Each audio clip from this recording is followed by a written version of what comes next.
Justice Amiruddin Khan ने आईनी अदालत के पहले चीफ जस्टिस का हलफ उठा लिया। 3 जजेस की हलफ बर्दारी। चीफ जस्टिस की मंजूरी से मोहम्मद हफीजुल्लाह की रजिस्ट्रार तकर्रुरी का नोटिफिकेशन जारी।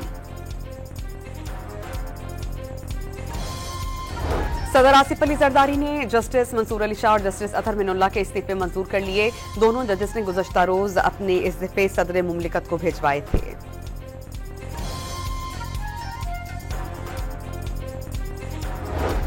तहरीके तहफ़्फ़ुज़ आईन पाकिस्तान का 27वीं आईनी तरमीम को मुस्तरद करने का ऐलान। आईन की बहाली के लिए एहतजाज का फैसला। महमूद अचकज़ई की ज़ेर सदारत इजलास का एलामिया जारी।